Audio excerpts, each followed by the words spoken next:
so far be the tree. Yankasi this year was Santimantema, and Wakoye a deputy minister, youth and sports, or the Sujem as acting secretary, my NDC, Amanyo Kono, they don't acting. What do you see too? Secretary. Oh, yeah, correct. Secretary for the ruling government, NDC. I was Santimantema and say, Joseph Yami, Aquaba, no more for you. Yeah, so now do say they are cool, the quiet here. Now, Ira Joe say, Camino, now or DVL, or coin, she say, or the poor, Ghana food everywhere. And what you know, so, on one casa, not this year, Ebequa this year, or Suma Santimano, was from Ghana, into Jamashe Denua, and the MPP, Titi, name of Ghana, and Kosovo, Ghana, in Pluto, and Tino, also, Akupimo machine. Oh, Wakaba, maybe I will call there. Adom, Adom. Oh, I mean, my Mishas and Fuse, and rather, what the man paying be do her. And Okota, the Chinso, or 2 for the Kesse, come.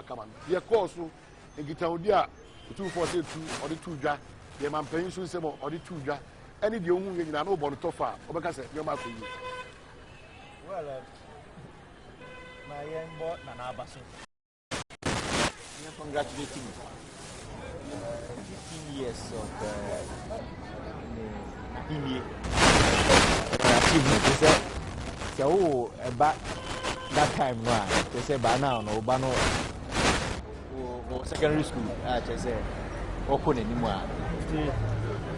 Now, Michelle could do so. Now, Osanya, may be a course of Emra. I will get T4. And we have the 2 living ex-presidents of our country. Omuni na time so now 2-4 ewo. Don't forget say 2-4 by just the last years of His Excellency former President Rollins. That is this year, 1999 and 2000. And at the years of President before, and so 2-4 18 ABC. At the say oh yeah 50th anniversary. Now when you say see a poor me anyway. Ebe po o mampinina kasa echido. Na unya a Nigerian ex-president so ede akama. Eke say akoyi pa. Enu enka ho a. So bemwa political parties were also represented. Members of parliament. The parties so eba. Asa na titi for Ghana ne we say abana na eba. So when you say a don't win na obabe ouch. Now when you asantimai and so ma umina puba eba be gina chire how colorful it was. Clearly, not just say Yamia Shira and that was it the second. And the West Shira asantimai. It was a good event.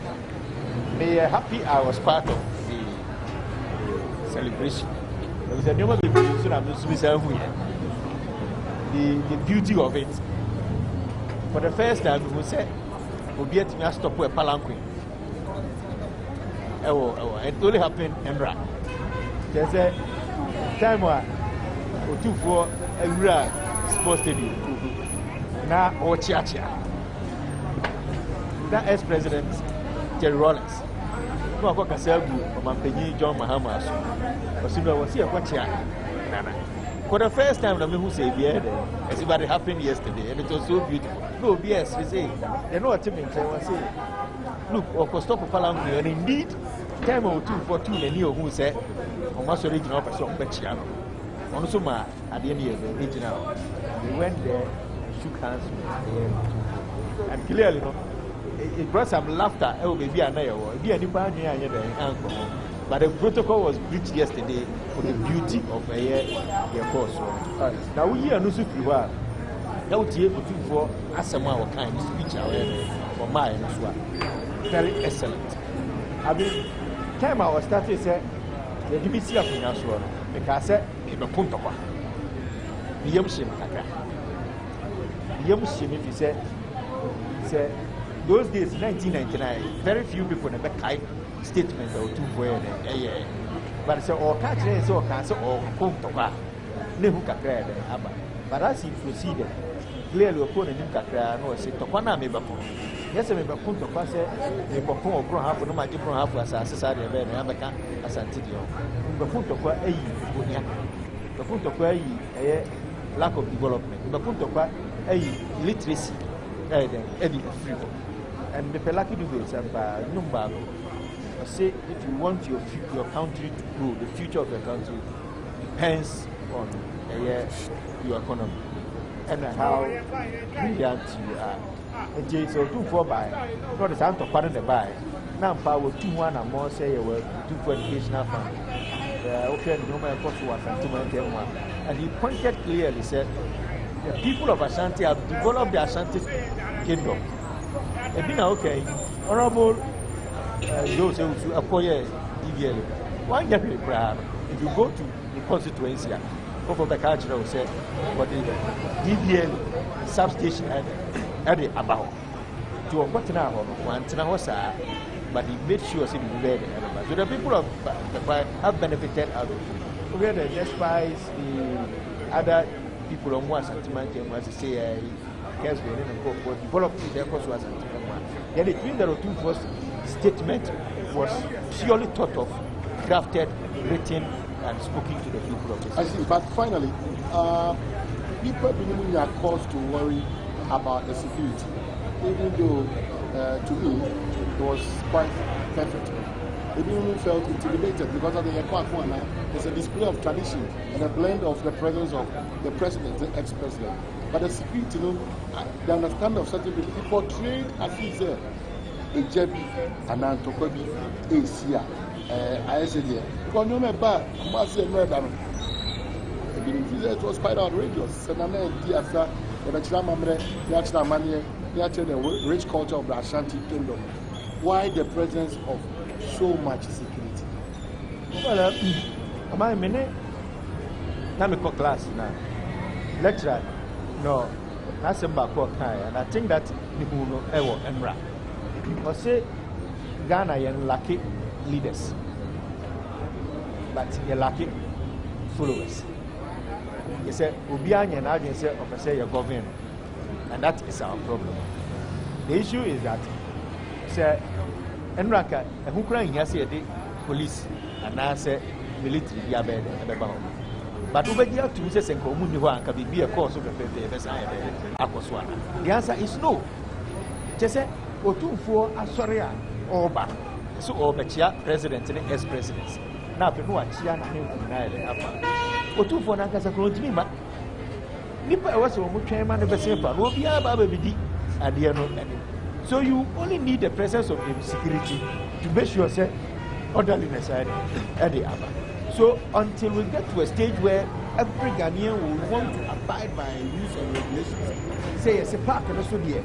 2-4 ne Mampanyini and for members of parliament in one bit matter at the Apo. Nagana Puna Tia Seni be a Bejina, near Madenaqua. We'll get to a stage where young Yasi this security be a better. But until it turns that way, you hear and say in the Bible, one day, and yet Nipane say the cause of a problem. But the actions and inactions be not admire the beauty of the unread and the course. Media. I sincerely believe, sir. I was also Mammy Pisa, and not now, Obiana. I knew the course no issues related to security. Mamma GP Abaso, Politi Bona Casa de Maya Sabia, Ebawa, Nipa, who may be almost to travel, Aposi Bona Daroma, Japa, Russia, Emma Bibiako, and the IGP, and rather, apart from presence, which I said, most of our being about. You made us say, may chair or more mutin will be quiet in a free her. Security no, a year crowd control park in the Sunday. Majum de excellent because second time I'm about program, the first one about 10 years ago. A month for Kufum Park in the so now who I didn't also send an animal tenacia. Formation no said the 240 her the good for the fast for Adonteno and only traditional setting no pa the whole essence of Agotideno and so 240 na I say the army formation bonkum nifa adonten country no ma hyehyɛ abekai pa say I think 10 years ago na at that time no rap PV to be chain na baby ayete no yehu nananom no because na manfo no abefum park no mfimfiri ho nyina enti enra said the ora ko fibo ache no mpebe om control crowd no na mfimfiri da ho no de na ye pa na the manfo kan ho asem nya ne park ne so de no ene security na wo Kumasi mountain and then overkill ubusamia cars maybe or more armored vehicles maybe ABC hada hey na tamani omakese accuracy has armored vehicles maybe ambaha the day before I call dinner numero no and people go sign say hey na ka we like to forget na ye be kaya shaha na then go sign another kolizo yanko it is a no right a no and a for complaint say as the military any or frightening or intimidating and fidia the buyer no na ma ihu kakra abo amanfo enti kanenon kanipa wonam abonten kire say ye ba ye ne na na di but enra no na uyi park ne so a abonten no na kofom nipa ne na abonten ho anke ebude kai pass me wi am betena asafo nipa om to say emre twem nka ekwan so nyina ye ma kositire ebe wevu otumfo a de be se nyina na manfo tete abonten I said the security near no a fire assembly am sami I don't kwani ade ana me fi say yes na kakra but otherwise the program no ankasa o he titire for bae ni pay from manone o munye Ghana for ye ni o mu hye ni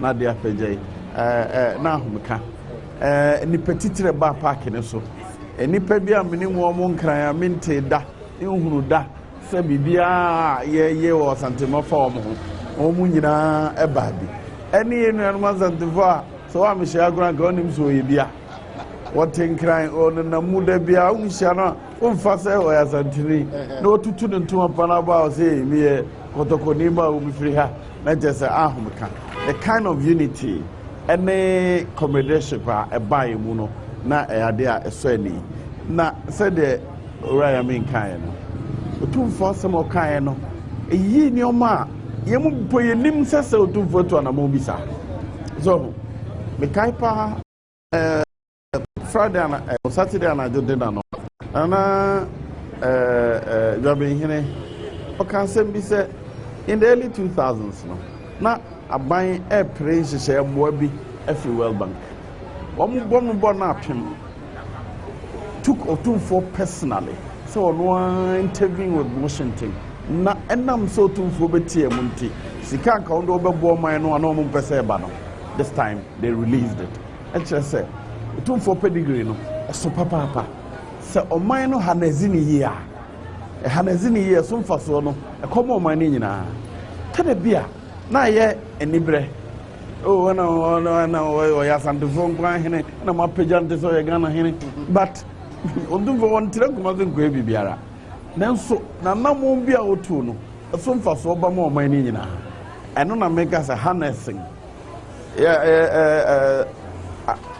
akosombo ensuo no said that a fraud in region intermediate so enso so boabo no na de affiliation mu a edinkane amagana nyina aha but ubetimi aka say Volta River Volta ana Eastern region for there a certificate Northern region nanso so what you say ni a etumi de ehyen enhyira tumi power energy ema o man nyina sana me pa kire say otumfo pedigree ni profile awo no say hanazi ni ya ye babo anu ye na ye package no a de kokoje emwa bra o man no na affect o man Ghana nyina.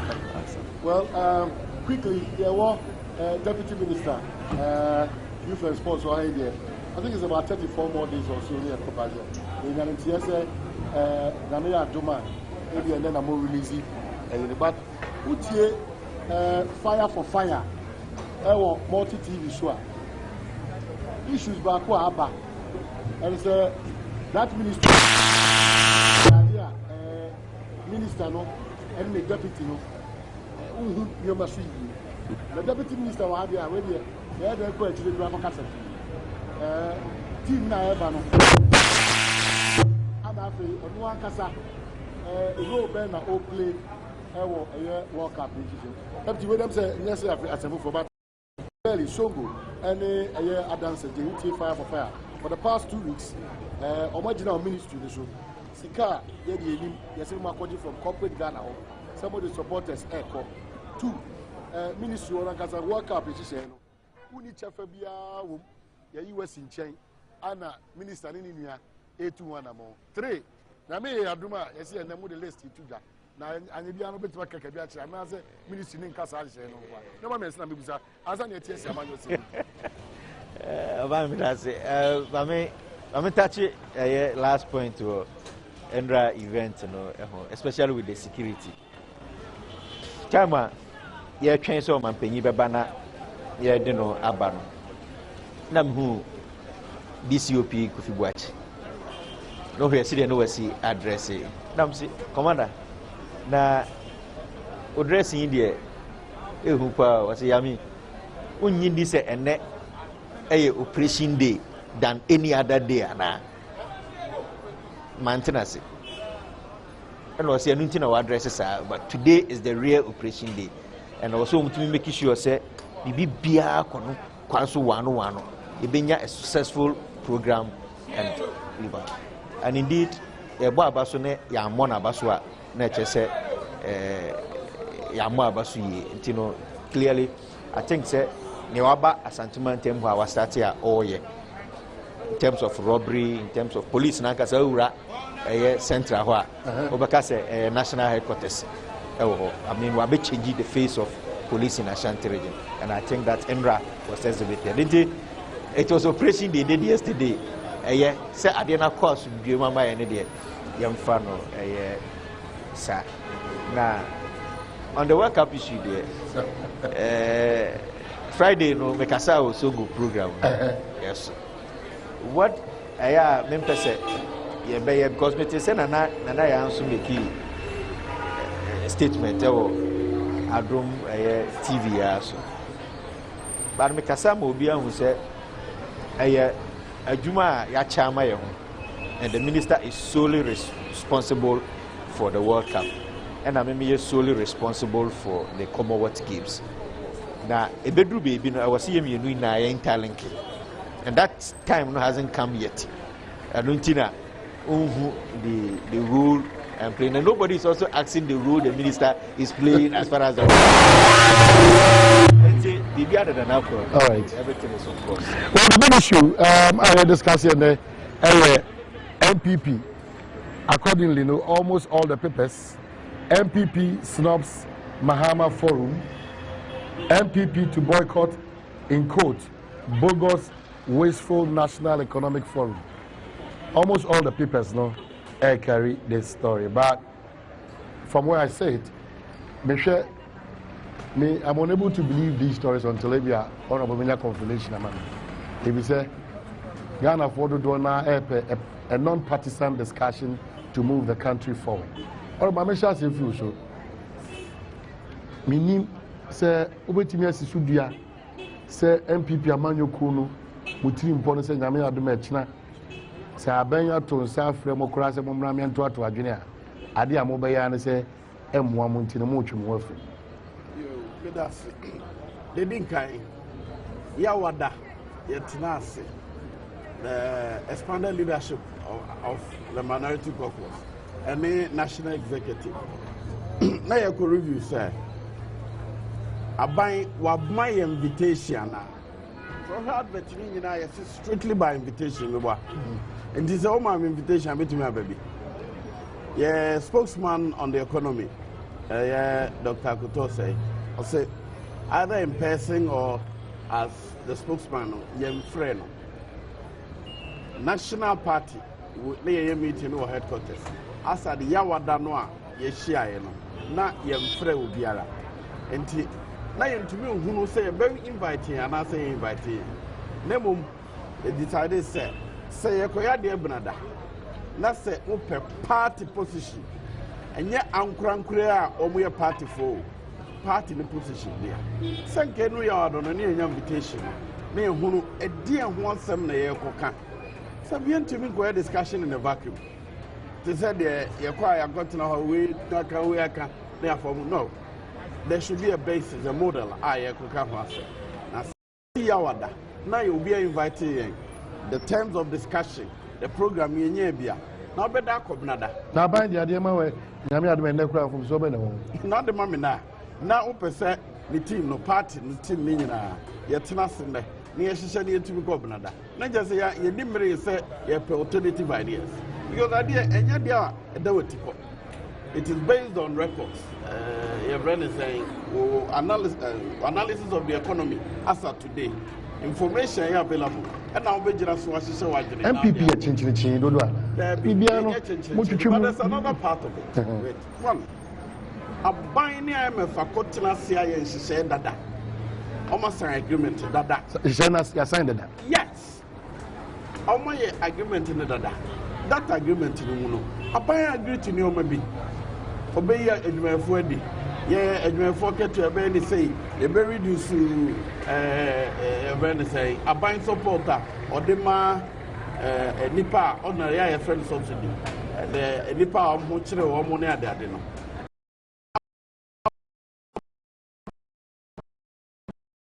when the loan about parliament loan no say they could restructure statistical service but as part of it they say you're very trenchy workers you approve parliament approve man or sika and the condition of the money say ube ye you for be and why you were we go to sound more women every there will see a maintenance a dear bill I think the agreement no here they used to say they are buying a year no a year no say babontia a best so say or no and what to dana mono and no be the better and hono their side na can you sadia and ka adi esi omayeni so say ye pese ye kwa ha ana mo ben ne ekoto ato ho adwene na ze gina hai minim bia ban pese o achieve with the national forum what is the agenda and then ye go kan wasem ntia memra me ka bi oto anwe aguani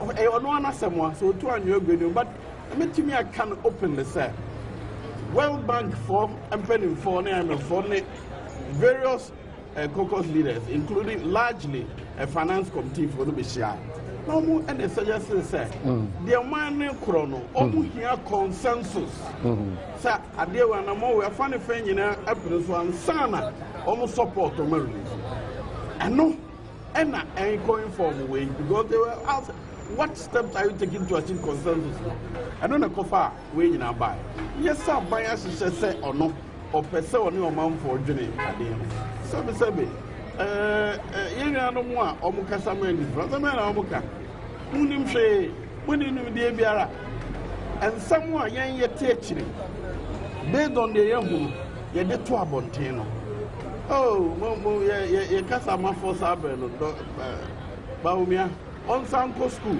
oh we go na busanfo animal say or ye disgrace to the parents nti dia sembio ne ye beka ebe ye fofo we have discussed the economy at various levels parliament grant ya na humka because a hona all the government policy ne beba the budget statement no oba na ya to ebo analyzing no sector by sector na ya kiro sa ha we ne say ya say beba we ne say ya say beba in fact as I speak now the caucus no you are demanding from the Minister of Finance say the Omani could do just a way budget for the Omani could we are target. That is why probably honorable. That's why a Deputy Minister of Finance, Rick Becker, said we are alarmist because we paint pictures if the country is everything is just a work before pre-economy. Yeah, na koso machine in my Ghana phone. Adiana I koso o mai mu a woni mu a obi anim. But you have an assurance of a president every blessed day. Catch us say plans are for advance. Nyame ya aduma. Ya de jegu akweme be Ghana etimagia na naso and you say what to the actual plans are advanced, steps are being taken. I've given directions, and one I have directed, I have essay, but Obian who plan chrono. A dear chairman parliament no minister Obekasa, minister for finance. Here when you say oh ebia or the share for be beba or minor ebepejai. The Obeka the Wakano budget stated to the and no one was very pretty in different words. And the I got to say Okasama Ekukituano. The general said target also show budget to the you put to me achieve. And Tikabaya, Sasha Chef, because budget to our dear Jume. I said, what you say, Messi, it was now I finished where we are, no damn foundation. And you have to give us a new, realistic, and reflective budget. And NDC, are you clueless? I'm clueless. What judgment, you know? Yeah, judgment. No, but the reality is that the way I will see, Kase, and he said the obedient called Dichimu. That's one person by catches here called Dichimu. That's what I say. In fact, what they are paying, NDC, Omamono, Omu clueless, and no, I won't say so. We are clueless. Omu need discipline. Yeah, the manage economy. No, the cost fiscal indiscipline. Sika yeni money we have not earned, and so you're spending huge over expenditure. I don't know how Sydney collapsing. Nothing more. How are we spending the money? And for some Ghana. And for so as on top of the bro, RLG was paid to deliver 250,000 pieces of computers. As we speak, we deliver 28,000. You're trying to carry full. And the Vasobe and Abro. You're trying to see your DNA. Sika you're training in a Vasobe and Enya. And we had the huge expenditures. Almost 9 trillion, the old one. 9 billion Ghana cedis. The expenditure over expenditure in 2012. Now, what the money has been spent on? Investment, this is kind of and then for so brewa. Sabi yakobo be sia ye djuma. Say djuma no be now they are tua kano. Now we de ya bob be sia kese interest aban tua wo sa be sia no ho busumi bia no. Eno na ma onye sika nye bibiara. Apomudin sika. Any omesia sika. Get fund. For no ya gigi awie for 2013. As ye ka say only 35%. Do hamu nchemu aduasenu. Sika aban na jidada ma afie chemu no. O hamu nchemu aduasenu. And what the amount? Ya kan away. All right. Health fund. O hamu nchemu aduasenu. Ya kan away. Yeah, about so but quickly ma menkai mo amosha e ofie ne mo amutie on our affiliates.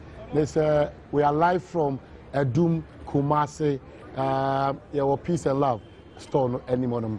Ubenya akwanya soon na watimi ne medin kita ho na so de asem da wakoma so atimi edi aka kire teach you opotem office na baabi a wo hye bia no ne omo bia so use ekoso ho a emwa ma asante man kanko Kumasi mpuntu entimi enko na ni me no achi e bia na abasobode bi ho no ma ebeda wase so watimi de afem mama entienche Osubenya akwanya na ne makasa ho obu Joseph Yamin I'm sure so what honorable Joseph Ozu na mo di card mo nsa kwhye card asia mo beyi Ghana for adwuma for edi ano wan so a ana mo sa ka se ni pambra mbeto adwen already mo take position awie na say the entry na mo bo kire well my that so bu sound of question you say omo alarmist answer question but clearly in the case of that is exactly what he is doing.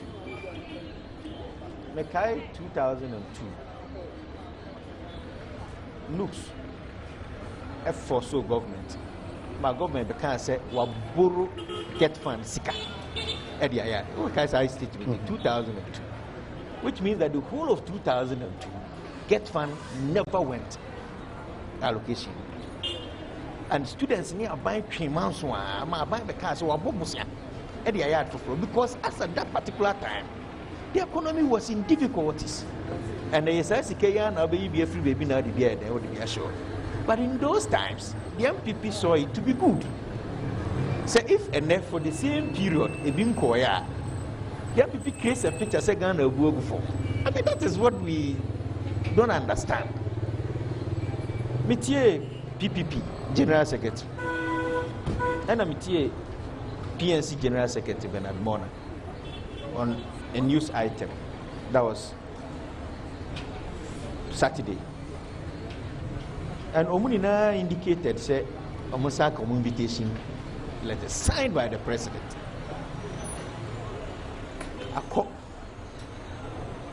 That was when? It's here Saturday. And they have received it. And I'm surprised that. But the question is that Uni Obibeya Juma Benada. Receive letter, no, but news item and whether they will attend or not. Mantimia and Tia and Ruby I have a MPP. But Omusaka. Oh, and they indicated, say, letter, invitation card signed by the president, which means that letters have gone far advanced. Oh, but Kwaya Faswa MPP in Sanka or Modia, it is something that you are suspicious. But the second point is that Adiano Adia Babe as a national forum, and all political parties are invited. At least the verbal invitation is there. And I'm not sure, say MPP as a body, knowing very well, say other political parties have also been invited. Even the smaller political parties have been invited. Now MPP call a year forum last year. Rebecca said you don't have an invitation to the second point again is that MPP do more policy on economy could put it together. They have it already. That is what you are thinking. Dr. Baumia has been saying, and I'm happy. No, but the party. I'm happy. Honorable said, almost spokesperson, Dr. Baumia, I can be on another platform. At least Dr. Antonio Akute was saying, I've been heard on several platforms. The member, the minority leader, also a press conference be brave. And so come in answer, I can't say back. He's talking about one thing. It means how many days the MPP will want to get to be able to put their policy on the economy together, to be able to present it at the forum. And just a clear sign to make Saforumo Adia Sebi, and so Unkobam Faso. But this is something that everybody is coming on board to share ideas.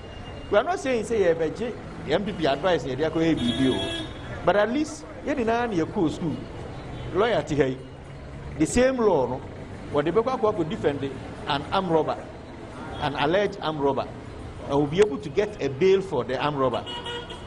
Another lawyer will also go for the same thing and will not be able to get a bail for that armed robber. Your understanding about the law itself.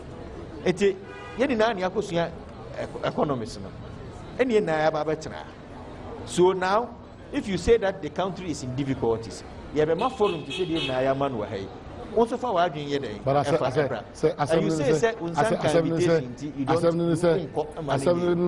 body car come Rasibigam. Adom Zako Kratasia.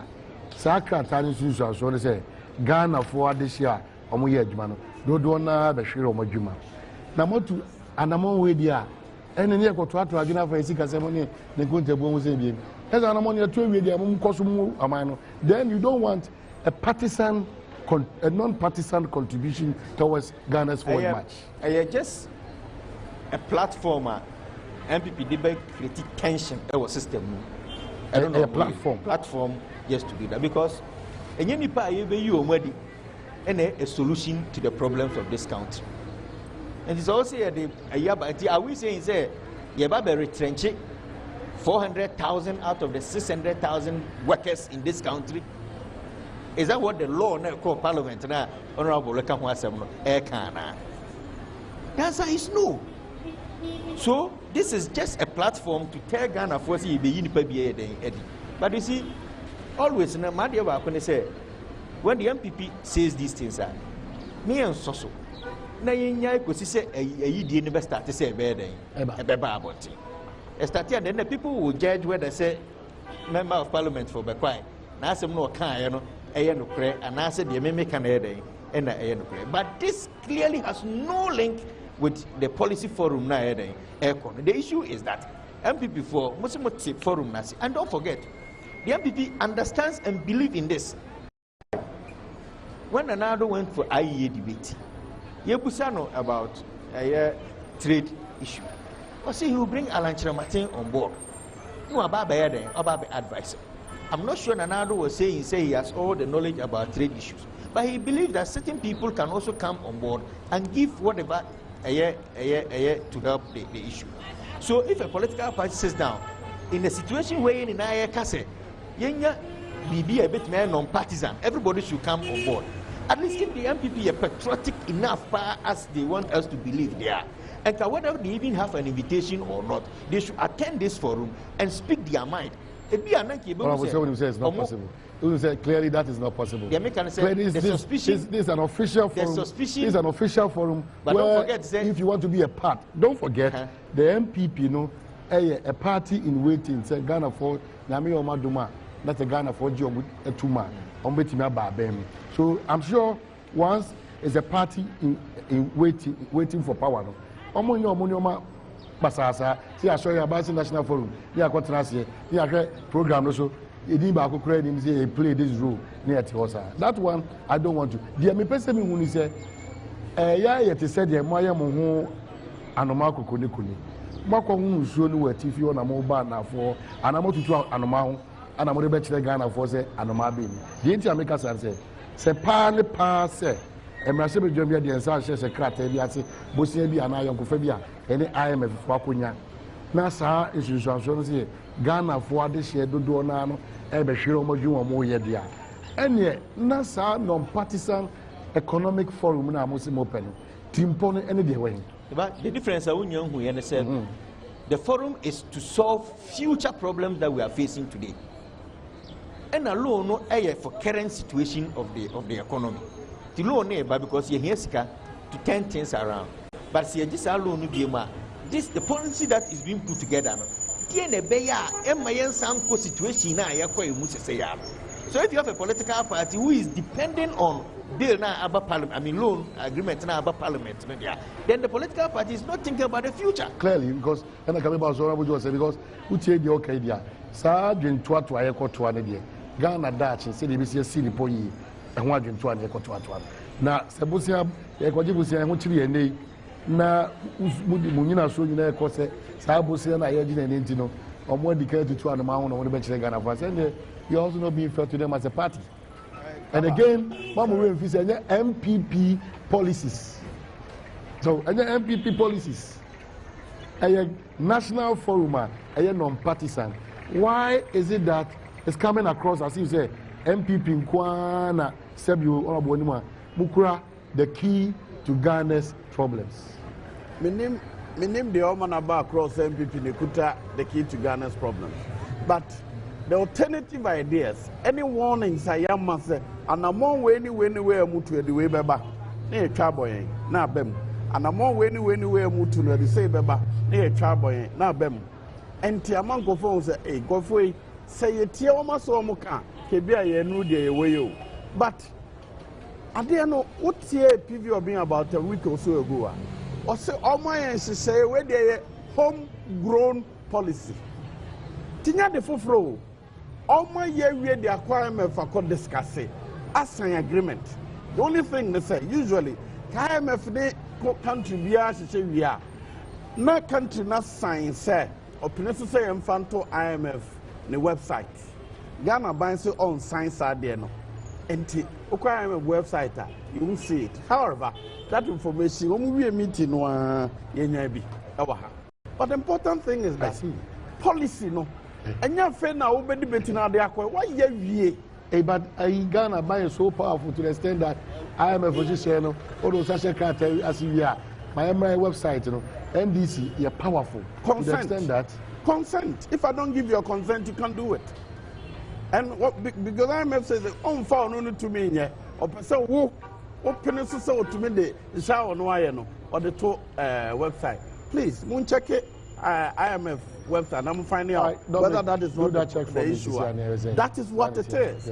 Who we are, then you assign a consent to say open to say Infanto on website. But Ghana government declined to sign a team a call. You know,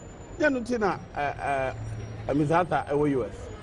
On a honorable secretary, you have to know more US. You have finished negotiations on my agreement in area. And this debate is only the Bekata Katani, so ɛdeɛn na PV frɛ no homegrown program no a wɔn de kɔɔɛ no ɛnyɛ afɛ na wɔn bɛde bɛkɔ o wɔsɛ yɛayɛ ewe deɛ ɛyɛ nia ne yɛte na fie hyehyɛeɛ wɔahyehyɛ wie de akɔ yɛagye ato na afɛ wɔsɛ me nsa no wɔmɛtena ase keka na nkɔyɛ deɛn wokɔ sesa deɛ wakɔyɛ dada no anaa so ahu ɛno nti na yɛka sɛ sɛbi deɛ wodi nkakae yɛntutu anoma ho ne mfa no nkɔkyɛ pani sɛ adeɛ no yɛse yɛ prepare for next budget ɛna yɛtena ase na yɛ the agreement yɛbɛyɛ wɔ ha no ɛno na ɛbɛyɛ inform the next budget no a anka good deal but even that yɛakɔyɛ discussion terms no way ɛdeɛ ne yɛkɔka ho asɛm which areas of the economy deɛ yɛ nyinaa sɛ ka Ghana economy you can walk in deɛ yɛ nyinaa sɛ ka Ghana economy walk in and go and tell Ghana for this is MPP's position when it's about the national forum because don't forget honorable Yami Amwati has said enye mo policies and obi be wi ada kwen e adwen to enti don't come across as if without the new patriotic and again even the more that patriotic na mo Ghana one walk in and tell us what you think to be done. Patriotism does not come in at all. Say any patriotic against the party. The whole idea of parties means alternatives. Who could away? What's sad you could tell Bunkumi? And then now they call Amaman Ejine. Now you say you could tell any fancy there be the crying and a bemo man Ejine. Any time I bind the policy better why yen ye can one seven. Now yet Ejina yen the Ejide our policy believes. Say we need to anamon be no near the compare. Na ya point out say anamon we ni utu no be mo man na kwa ha na be mo na kwa ha e mo man no so enti enye patriotism the patriotic part is being played out every day every program be on the biara the alternative right. Show but this forum wrap up on this one it's certainly not intended to achieve national consensus no they cover baby so wrap up on this one well clear sir. The young people will never see anything good about what the NDC does. And clearly, with this position of the MPP, Ama Ubia Bibu. But yet distracted by the MPP's attention. We will go ahead with that. I assure say Ghana Fubibri will want to participate in this. Ghana Fubibri will go there and also give their ideas.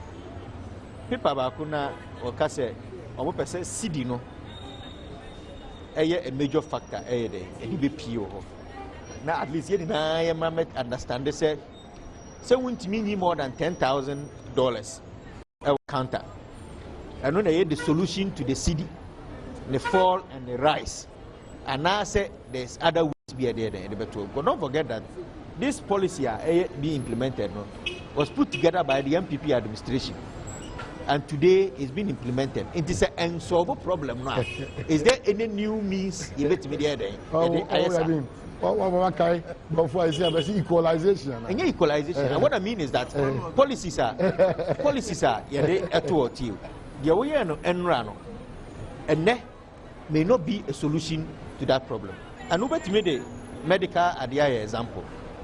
First, chloroquine, and the main drug for malaria. We are in here do chloroquine, and I see more tablets and no more. But today, chloroquine is out of the system. And yet you might be so you are in malaria now over chloroquine. You are only treating something different.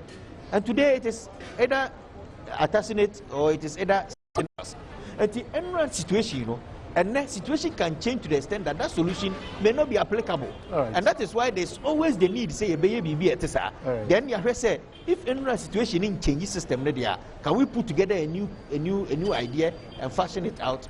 But me just say, be MP before or move fee and say, if they come on board, now will be a church and a debate near being a national consensus. It is the NDC that will benefit, and it will not help them in the next election to come. And so the best thing for them is to stay away. That is the only solution. This area, the defense they are putting together, say young Kono, and hold. And I'm sure that a next statement you have definitely time one invitation letter near then a courier. will definitely be out. The necessary one country MP before say letter will definitely be out. All right. But the better say a banra. Will the MPP change their position? Let me announce, sir. And then 10 a.m. the party a press conference putting out in black and white our position on the matter. Say as a Friday I'm free kind. Yeah. Now you invitation. Say but after me free kind there minim. But the position will be stated. Say nya time ben nya and then say any na sontia party say adewe emfa for I can rapport but what I mean then the NDC should go for Dr. Bawumia lecture no right up no and just piece it together and take what you want to take out of it. It's simple because now it is coming across Ghana being for Bakopa Wosikasem into Tuyomunu and Dr. Bawumia. About out that is how it's coming out to be. Say, Uyi Sikasem to Tuyani Kuntebu Musema. Uyi Dr. Bawumia is in chair and yet possible. Now, who say you say honorable yeah Bawumia as reference? Why then wouldn't you pick Bawumia lecture or you know? Namun koshe namun piece together. Bawumia can aprekune osafuma for no more. And I say or so esin. Now did you say Dr. Bawumia input to help? I don't know who say a question here we say we am person we here. But what you say you say Dr. Bawumia input to beboa. See, that is why I say Dr. Bawumia can go as an individual the same way he went to the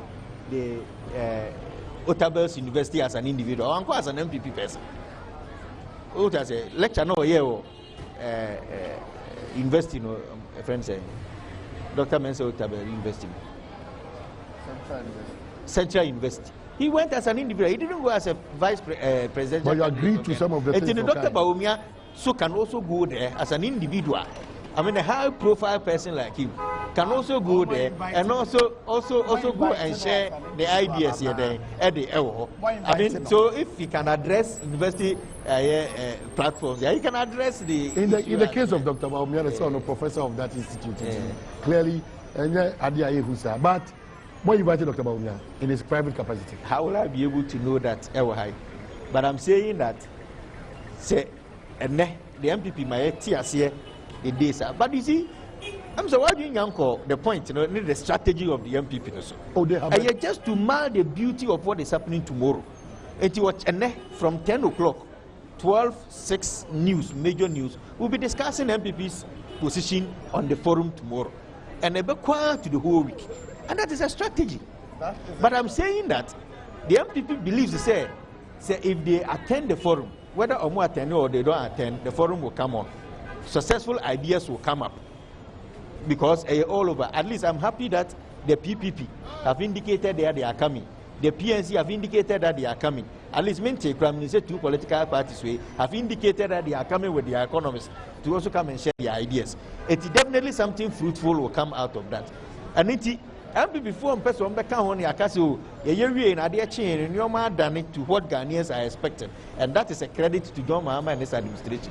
They are to about that is why they will stay out. And just I don't see the position of the MPP. All right, Mamenka will say, I'll just step out in town. Now, many Kumasi, my Eddie and Komomadi Kaka chose a crowd. Say, Odeme Bekasa, I'm also waiting at Kansema, Edawa Komaso. In moderation, and Afena, Obeka de Dentoka, and Nebasabasa Jariba, a Sinto, Puntu, Asema Oka, a bit me a canco, Abba. Well, may try a minute back by a bar, wrap up on the issue of a doctor tape na intimate chada. A corner by a corner by a corner back. I feel chrono, the Esabano. Say, no, the Ministry of Information, Jabano, and a papa. Now, the better Abontino and your papa. Now, the issue is, for the as a boss, Apono, Equi film. And do we have to believe the Ministry of Information for now? As it stands now, that is the issue. The one we discuss is our issue. Again, what is His Excellency Bano, MPP for Ecohoon, Ayampa. But is it true? And I say, Moana Muskimu here, and this answer, is it true? Oh, it's true. Now, I mean, Oma Moho, Ama no Ama, but Omokoy, Emma say up, buses, Echo Airport roundabout. Yes, and And when they were approached, almost say Nanado Yere Eb and Tumubishia. And indeed, Nanado Yere and Solo Ede, now over. And it's a two Aina Ede, I hope said. Number one, when the MPP passed people to the airport runabout, the idea was that Oman Penyiba and the Basin for the couple, we don't forget that Yenya Danfo, the chairman of the MPP, Untu, or can say, remember Oman Penya, we won't sing it, and but then we send our chairman for you, Sunitia, and any didn't come out. And I'm so I see for more. But that's the beauty and the fun of it. And it is the chairman of the party, Casa Assembly. Now, Oman Penyi, Baba, now MP before my say Apple airport runabout. The literal meaning is that Omushia. But it was when they were confronted by police near the name, say Omuba Bishia, Nanado, because also it's on the last flight coming. And I was told they were moved to Abu Abu traffic light one so that we do one. And thanks to this COP Kofi Buache, I'm told that a motorcade was dispatched to pick Nanado wife through to I see. The way and this is for Krumha and the young man Tando, I was totally scandalized. Oh no, this is the 12 bonting. Say, none can be before me be Shia Abu John and Prince Robert Pamwom. He never said be says, but honorable is better German or airport hop. Omomudi kind. It's all Mukoeno. The place was a wire ma, and it's from the bus is Bay 15. And I'm going to share president. A wire ma. And she way more air banner post for say, and this MPP, and this for the doors in Wahoo. And she won't sound Samuchi. Now, I have vetted any class. But it's better no more. Rebecca, Nanado Yere, any Samira, Baumia, Omumienu, and Umbi can buy. Honorable is better, Manum be share or money or Mukoi. No incident. Then the following day, later that evening, there's a report put out by Tano. Say, Nan Kawamo Baye, because we share Ubia or by airport. Banaka Bobaye. Miniamba, Sabi, so we look at Kutra, Udana Suswanda, a dear, and someone Womu, Omubedio Mampenechi the previous week, Ombeka and Omumia Inti, a year almost say, Ubi Baye Bibisa. But Sabi, you be a penny for. 2 for the or Babe, Nayatna, near Susie go Roman penny, now beside 2 for there. The Binsi sad, the Binsi Yenim shave, crown, Yenim Sabuano, the who mean the money I can say, 2 for your cassia, if you say yen, Yenny attest unto Memoha, yet 2 for your sons you run on. Young Quayadi Bema, a barber say no, Nana, Tano, and a number for more Yama because oh, and before grappers almost say 2 for there. And they were because Nipano they came and said they were confirming it was true. Say na penny for ba. They said they buy say airport no on penny but they will be for be to me ma. But no, but that was what happened there. So and I'm so man penny ba. Na this for show mo tade Christianity. Mo MPP for mo so mo penny yere ba mo Christianity mo sign. Na mo ko ha e de basa beba. Sa na si wo ho. Na invasion any state assets yeah fire party are there. Look around you. MC for the DC for one more cars, official vehicles, no party flag necessary. Converting state resources to party for party use. And you had the fufro. And you had the fufro. Name maybe no your cassette ya the jay as I shall say. The same thing we go to airport. Oman Penny Benti. And this is for the Mama Cano, Yamamuma. Is that a fair way to use the national asset? And yet, Sabi, private NDC airport in the the Kumasi airport. Ubia to be Bahobi. Oman Penny Bar, you were VVIP, a honor beko, me VVIP, Minko Hobida. And Tiaho. And yet, they are met to me a quaco Siano on Gogassen. We free play ma straight to VVIP. Na sabi ya kano. Yan see the your baby I share ho. adentina o ma ye kwan me enko ye mom ye company o se wasi ye nkofo kwan o ma me yankohia ye pani ye no ye company ye brother no mo ma twam ho monim se moya de a kire oman chichebu converting state access to party use no eno no ma se twam ho ebega se ege be huro man pani. It's so unfair, and we should write a formal protest. And that one, any party, no, any NDC party, is Remontano, the secretary. He put out that information. Any NDC party in the region, a share after Bibisa. Raymond put that information, misinformation, on the spot. Yeah. And then I mean, we should have created this unnecessary panic. You see, me just say, I solve the problem we are talking about now. Omanpenyi eba asantemante mwa is news. Airport is saying Omanpenyi eba is news.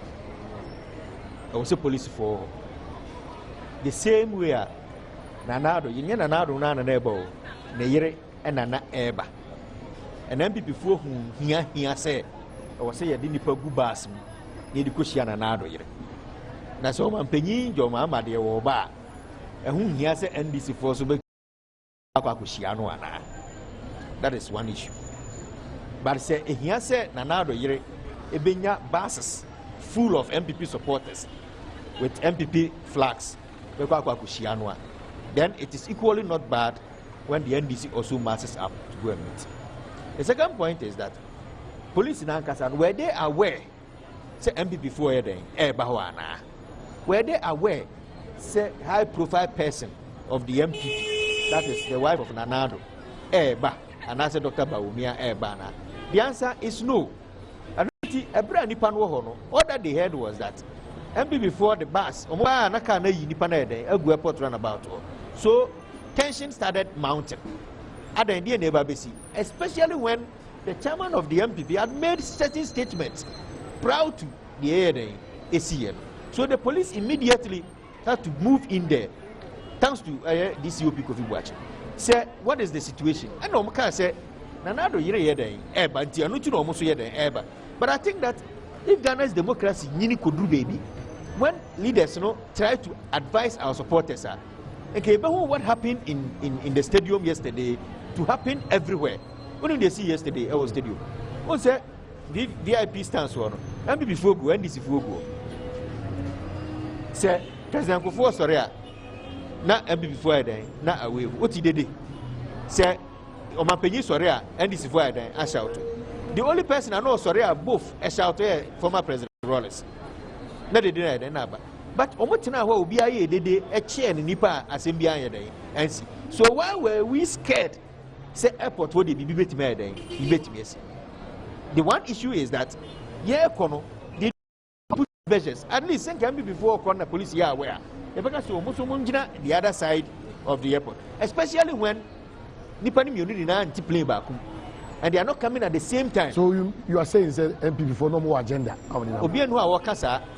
But the agency and say, whatever happened, say if Remontando issued a statement, the understanding of it, was out after I can't say Nanado at the flight. Then it means that MP before didn't go there with any intention to do something else.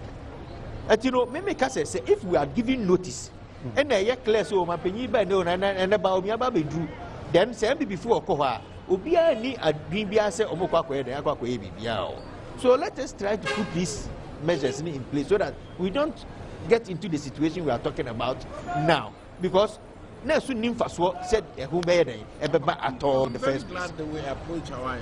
Because one who said, the many police for say, a far way up from way up. On my way must sign. Say, we move on. That I disagree with. But said not Raymond Junior say, Bibisa, Omanpenyi, Bentino Muba. Subsequently, when your information said that was all correct. And also corrected that misinformation. In a way, me fan say somehow wired. But I'm not happy with Raymond because I don't know what had they be. I don't know about my tension generity. So, I'm glad the Crown of us were many. But in future, Me want the frontier airport ho. Yentumi nko exist. There's no reason that was support to the business support to the penti. You say obi amaha. Big yama anyoma ye hundodo. Yeti way. The bia ye share din komo. Sana wo be share omraje. Some of the MPs on the close friend on the other side.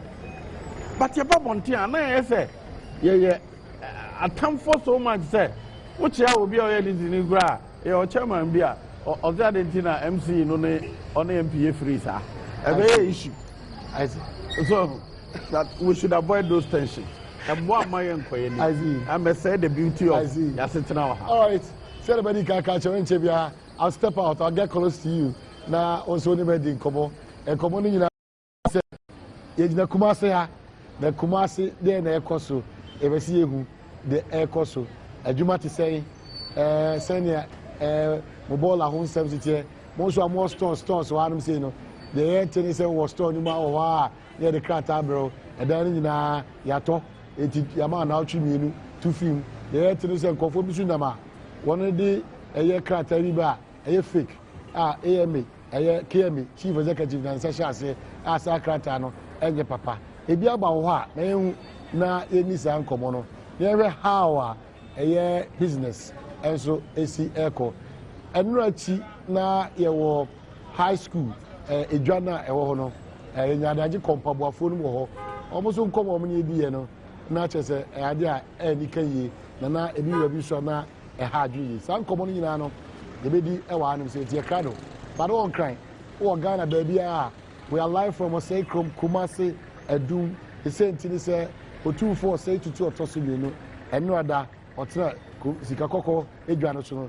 If you mako edu enumye enti Badwam kuno the batai nanachi ema edi de ekoso e baba sports stadium bia no so ebre wona ehwe multi TV mameka also say unyanje o digibox there wow make sure that ubenya o digibox now so timi ahwe na wo feel na wo hu de ekoso enche na na abrefo so ba come say ha na enna to but yeah,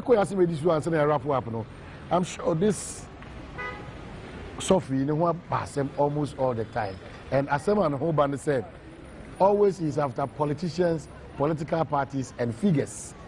Minima there, and I mean, Nabako Seme Ba Manyo Semudia. I see him as a reverend minister on the Okandi Ohu. But Debiano, a Obuasi minister, and a Kassem. Right, Reverend S.R. Bosum Tre Ayensu. Bishop Obuasi Methodist Church, as I'm say, our leaders are big liars. As I know, now no dance over Carol, we are mean, as some of the children Nina or Casafa, a year a man yourself for. Quickly, ya so for no more who dear man yourself more, ye be kind, I am from Suana, yet also, and someone who can, and so on career now. Well, me that's by me the say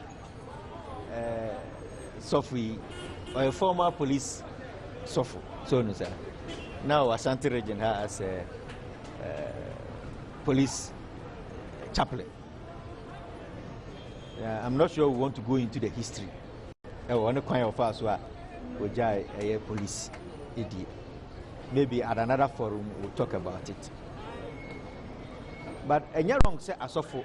I have advocated all this while said Asofo enye clear on their position because they are dangerous and they say Asofo jina platform so na o preach a political ideology na ne manfo enim which political party are there ojinam e basa nipa na o tie no sometimes feel say either say a vision bi no and I say, Yamisem na where then Oka. Meanwhile, he is doing partisan politics. Oh, to say, I saw for me, now we're in a platforms no Okasa. Mitwana Mitiano, I'm saying, same way I okay, and your Bible, Nasam Naoka. But we're descending from Bible, Nidia, and our politics war. But when I saw for no hide behind hypocrisy, and I saw for your politics, meanwhile, he's doing politics.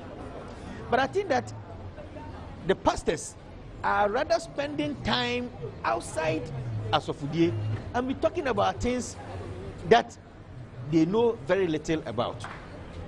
The Asorina Kasa is struggling and suffering. And Asofunu do not spend time and talk about happenings in the church, because leadership is also in the church.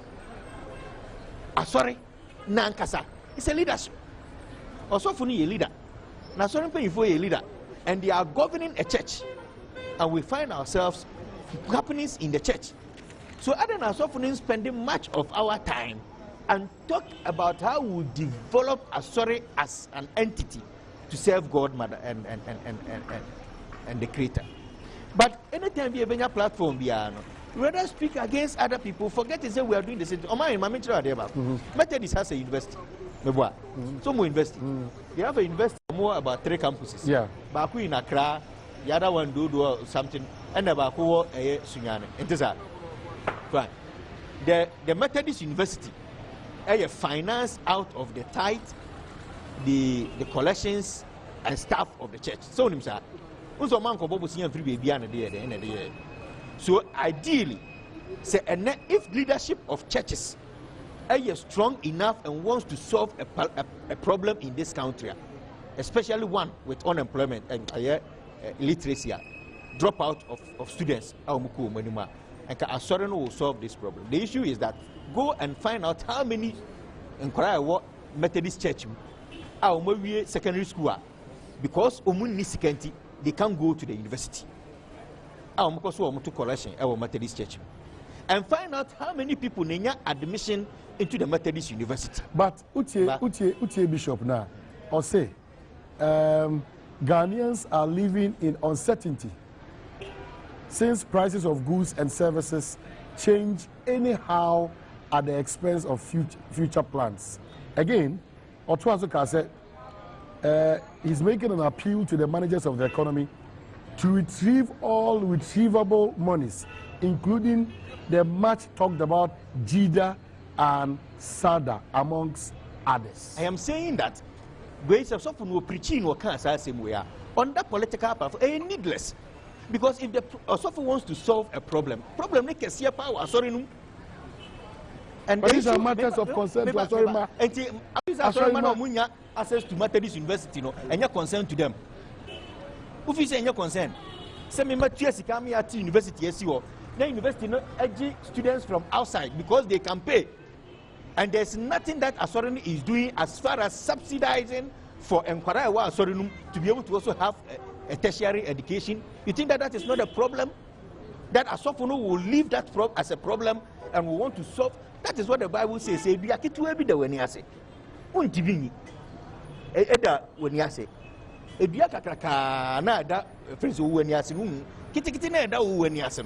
is what I am saying, that the church as an institution has a problem starting from leadership to the end. So they are unable to criticize like this. So you spend this time, I think that Asofunu should spend much of their time. This is in the church, their economy.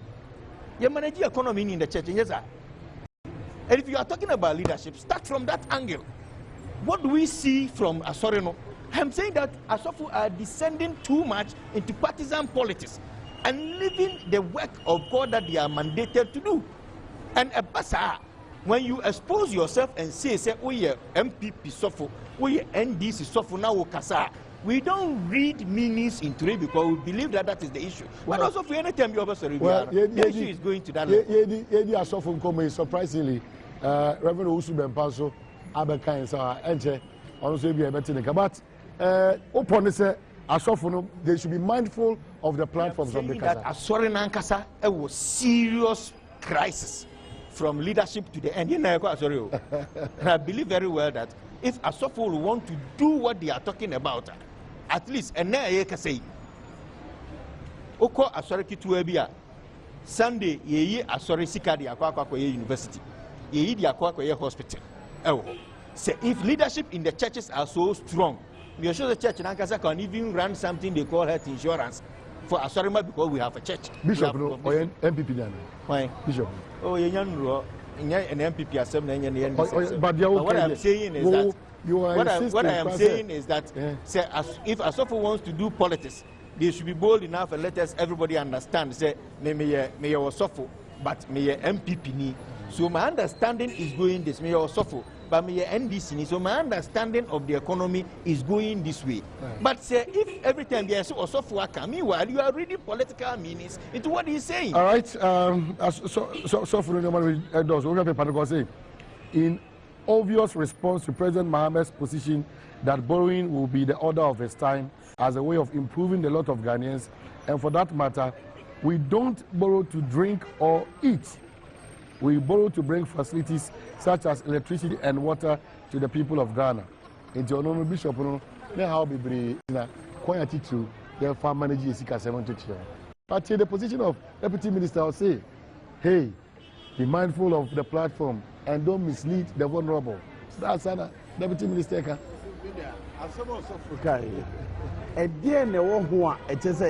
Problem was showing. Problem was showing. Anti problem Ghana more can be. Onye Ghana ni untiato. The fact say Kaba we are Juma multimedia. Anti problem or multimedia. Anti ka emeka omani sikasem. Zani ezuzo. Me Juma Parliament. And the problem of Parliament, me kind of mamma make out money. That's not a yet sabi. Am I no? Ojina nipa Adomanim. Or say, am I your 4 young canoe correct? One chichem of political party leaders, government leaders. I was all bad now. Because any day I see what buying big breadful. I cost to CI. I on my sika. According to Pebinum Ho, a dream from Woman fine yet. A year on my sika, and he will say, a banye, a marawo, Jinambrano Sunejo, my sika, my, a just a partisan. A buying your 12 baby are. Untumano, 1 time on over your buying, me boy. Or your buying on my penny, your 12 money we are. Or campaign or party back. So we are or your mining in a man penny. Me am Rashabe Janima Bequai. We jina wa MPP demo, but ye to be we are. We jina homa party nina. Enti obiara irrespective of where or kwan ba me ho. Se me ya de so man sika be hye me nsa. Bequai sika be hye me nsa. Na se chief imam. Ohun se sika bia abedi MP nsa. E wo senka odi to anamon we onfentui. Na wo ka se amanyofo mo ya ye kontompo for and I'm why you kontompo for mo kan okure nkyero man no nti die sika bia afa ba bia yenya oni di matem sebi yenya do enukure wan papa mu anka ko man na me ya say ye benya kokoduro no ya gide ebebo man na to mu no sebi so yare na wanyi wo yare antomu a wonya ho aduro o man no Ubian to win deny Jidani said as a ministry and other investigations. No, I mean, ministry and other investigations. No, reporting a buy no to date. And what ding, yeah, it's a draft, a new official. Meanwhile, on my peninsula issue white paper and our instructions. But what is contained in the report, no, and your public document. I'm in charge of governance, constitutional and legal governance. I'm a say, many copy. And the Yamia Adom press for Kokubakuna, but my intercepted. Then I'm going to some crack to a bonte. Nasaka crana beto bonte. A tresse nipanumbi on mine sika could do omwa and cancer sacro. O man penning, Unkuana would to me a bit to me a jay. And Tikojima or mine, Wakabone.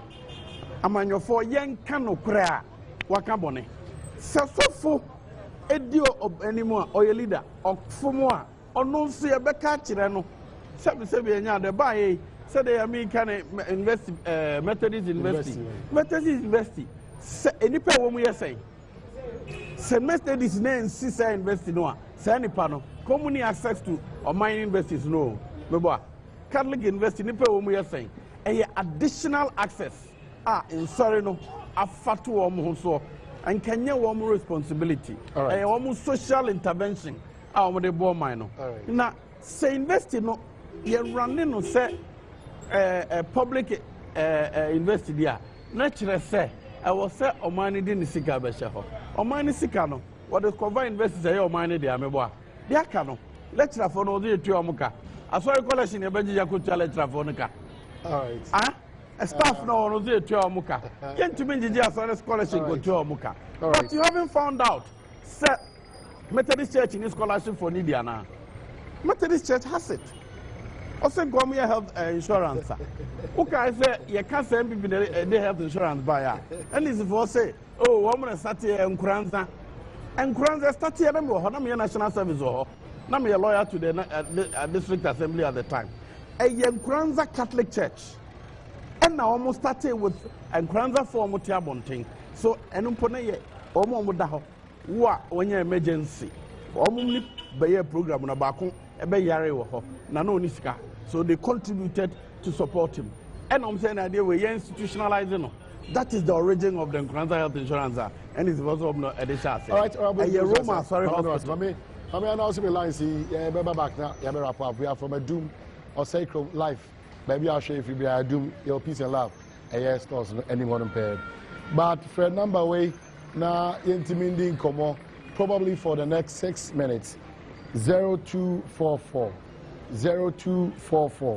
175150 0244 175150 ABM 0244 175150 na it's ready and kama either this year pick of Ibuache ase ama asras afo bambo for baha ama oni ebidin komo well yeah cause you your friend odi kan kasa marching upon hello marching upon marching upon saying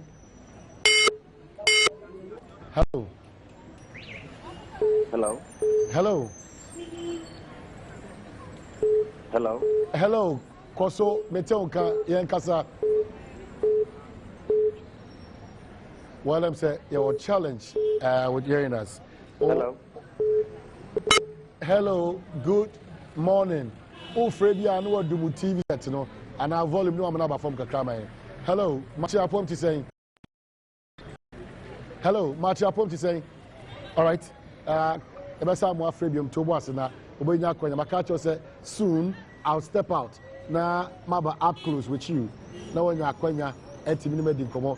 There cost you Kumasi na when me etimedisa and comono. The crowd said was why crowd.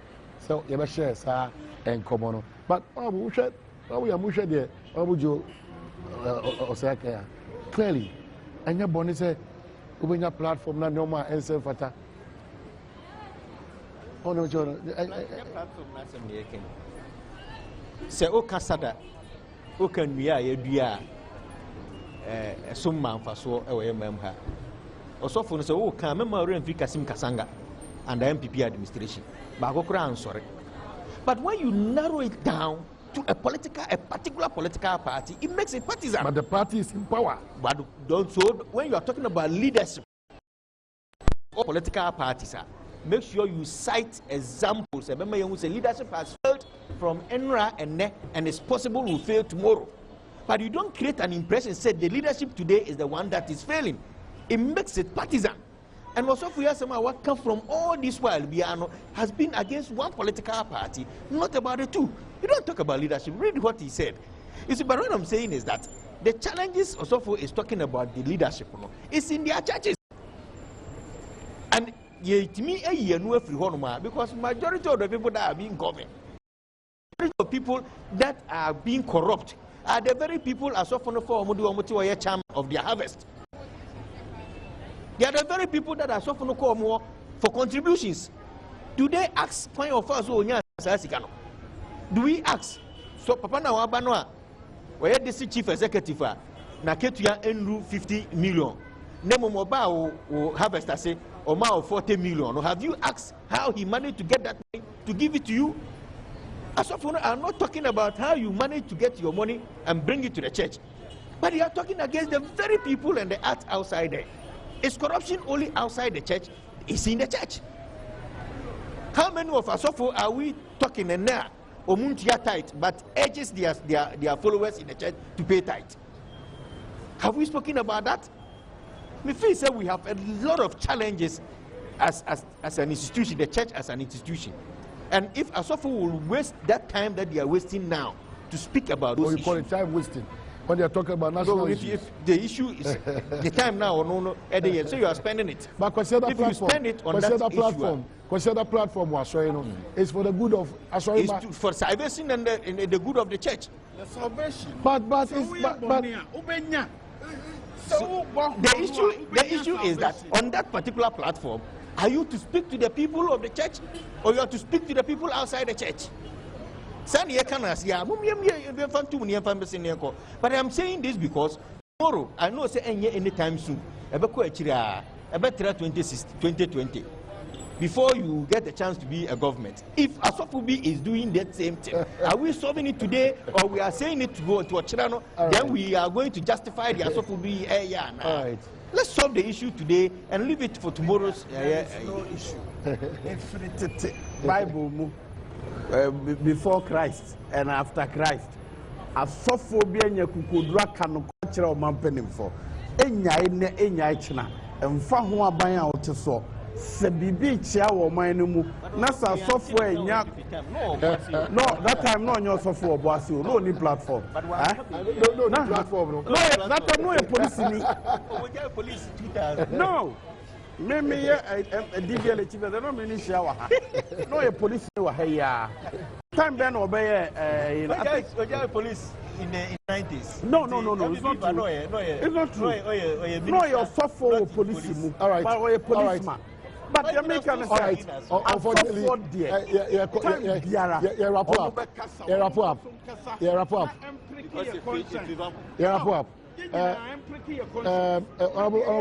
Honorable Joe say quickly, we say me chat on Honorable Yamin.